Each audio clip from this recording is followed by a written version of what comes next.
दोस्तों अगर आपके हाथ में, वॉलेट में, पर्स में, गाड़ी में, घर में, तकिए के नीचे, बेड के नीचे, आटे के डब्बे में कहीं पे भी ऐसे 500 या 1000 के नोट्स हैं तो आप ये वीडियो देखते रहिए, क्योंकि मैं आपसे बात करने वाला हूं ये नोट्स बंद कर दिए गए हैं इसके बारे में, जो नए नोट्स आए हैं दोस्तों मार्केट में 500 और 2000 के उनके बारे में, और ऐसे में आपको क्या करना चाहिए उसके बारे में। आप उन्होंने बताया कि ये जो 500 और 1000 के नोट्स हैं दोस्तों, ये 8 नवंबर रात 12 बजे के बाद से किसी भी तरह के कैश ट्रांजेक्शन में आप यूज नहीं कर पाएंगे। एक तरीके से जो नोट है वो बंद कर दिए गए हैं। यहाँ पे आपको इनकी जगह पे देखने को मिलेंगे 500 के और 2000 के नए नोट्स, और जो बाकी सारे नोट्स हैं 100, 50, 20, 10, 5, 2, 1 या बाकी जो भी कॉइन्स हैं वो बिल्कुल नॉर्मल तरीके से, ठीक तरीके से जैसे आज तक काम करते आए हैं वैसे ही करते रहेंगे।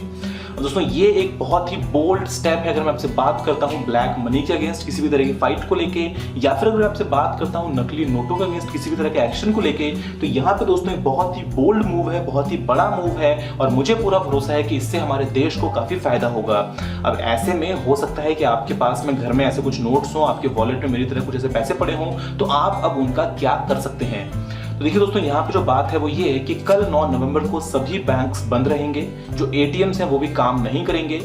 10 नवंबर को भी दोस्तों मोस्ट केसेस में काफी जगहों पे जो एटीएम्स है वो काम नहीं कर पाएंगे। अब ऐसे में आप क्या कर सकते हैं कि जो आपके पास में जो पुराने नोट्स पड़े हैं, या तो आप इनको बैंक में जाके डिपॉजिट कीजिए, और या फिर आप कर लीजिए इनका एक्सचेंज। तो अगर आपसे बात करता हूँ डिपॉजिट करने की दोस्तों, यहाँ पे आप 10 नवंबर से लेके 31 दिसंबर 2016 तक जितना पैसा आपके पास में है कोई दिक्कत नहीं है, 500, 1000, 5000, 10,000, 1 करोड़, 10 करोड़, 50 करोड़, 100 करोड़, 1000 करोड़, जितना भी पैसा है कोई दिक्कत नहीं है, बैंक में लेके जाइए, डिपॉजिट करवा दीजिए आपके अकाउंट में या पोस्ट ऑफिस में आपको जहां पे आपका अकाउंट पड़ता है, और उसके बाद में आपके अकाउंट में पैसा आ जाएगा। फर्क सिर्फ इतना है कि अगर वो 2 नंबर का पैसा हुआ तो आपको देना पड़ेगा वहां पे टैक्स, और अगर आपकी मेहनत की कमाई है, अगर आपने टैक्स दिया हुआ है तो आपको इसमें घबराने की कोई भी बात नहीं है। ऐसे में दोस्तों अगर मैं आपसे बात करता हूं कुछ इंपॉर्टेंट ट्रांजैक्शंस की जहां पे आपको पैसा एक्सचेंज ही करवाना है, तो आप वो काम भी दोस्तों करवा पाएंगे बैंक्स में, पोस्ट ऑफिस में या फिर सब पोस्ट ऑफिस में। और यहाँ पे दोस्तों जो लिमिट है वो है 4000 रुपए पर डे की, और ये दोस्तों आप जो है शुरुआत में 10 नवंबर से लेकर 24 नवंबर तक करवा सकते हैं 4000 की लिमिट के हिसाब से। बाद में जो लिमिट है वो बढ़ा दी जाएगी, लेकिन इसके लिए आपको साथ में लेके जाना पड़ेगा कोई भी अपना आइडेंटिटी प्रूफ, जैसे कि आपका लाइसेंस, वोटर आईडी कार्ड, आधार कार्ड, पासपोर्ट वगैरह वगैरह। अब दोस्तों इसके अलावा यहाँ पे कुछ और बातें आपको जो ध्यान में रखनी चाहिए वो ये कि अगर आप एटीएम से विड्रॉ करेंगे पैसा 11 नवंबर, 10 नवंबर, 12 नवंबर आने वाले दिनों में, तो यहाँ पे दोस्तों लिमिट है वो है 2000 रुपए आप एक दिन में एक कार्ड से विड्रॉ कर सकते हैं। इसके अलावा अगर आपको आपके बैंक में ओवर द काउंटर विड्रॉ करना है दोस्तों, यहाँ पे जो लिमिट है पर डे वो है 10,000 की, और एक हफ्ते में आप 20,000 रुपए से ज्यादा का विड्रॉ नहीं कर सकते हैं। अगर मैं आपसे बात करूं दोस्तों किसी भी तरह के ऑनलाइन पेमेंट की, नेट बैंकिंग की, चेक्स, डीडीज या किसी और तरह का ऑनलाइन पेमेंट, तो यहाँ पे कोई भी दिक्कत नहीं है। आप बड़े आराम से फर्स्ट क्लास जो ऑनलाइन पेमेंट है जैसे आप आज तक करते आए हैं क्रेडिट कार्ड, डेबिट कार्ड वगैरह से,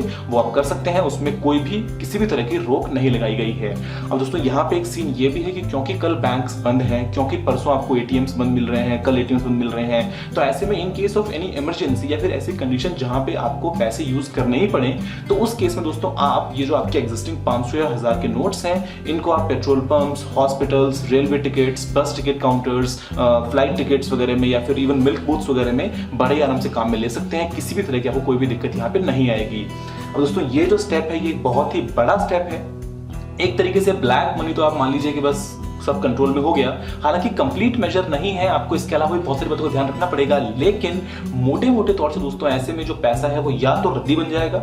और या फिर दोस्तों जो पैसा है वो जब लिस्ट में आएगा सामने, जब वो उसकी एंट्री होंगी, तो फिर सारा हिसाब किताब निकल के आ जाएगा कि किसने कितना काला धन कमाया और किसने कितना काला धन अपने पास में छुपा के रखा।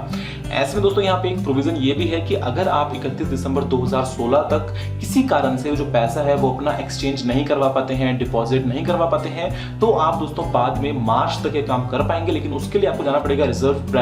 बैंक ऑफ इंडिया में, और आरबीआई के पास जाके किसी ब्रांच में जाके आपको एक साथ में लेना पड़ेगा लेटर ऑफ डिक्लेरेशन, और उसके बाद में आप वहां पे जाके जो पैसा है वो एक्सचेंज या फिर डिपॉजिट करवा सकते हैं। दोस्तों ये कुछ बातें हैं, और ये बहुत बहुत बड़ी बातें हैं। अगर आपसे बात करता हूँ नकली नोट्स की दोस्तों, तो यहाँ पे जो नए नोट्स आएंगे उनका काउंटरफिट बने, कब बने, कैसे बने, उनका दोस्तों क्या पेपर की क्वालिटी है, क्या वहाँ पे होलोग्राम्स का काम में लिया गया है, कैसे दोस्तों वहाँ पे लेजर की एनग्रेविंग की गई है, कौन सी वहाँ पे इंक काम में लिया गया है, कौन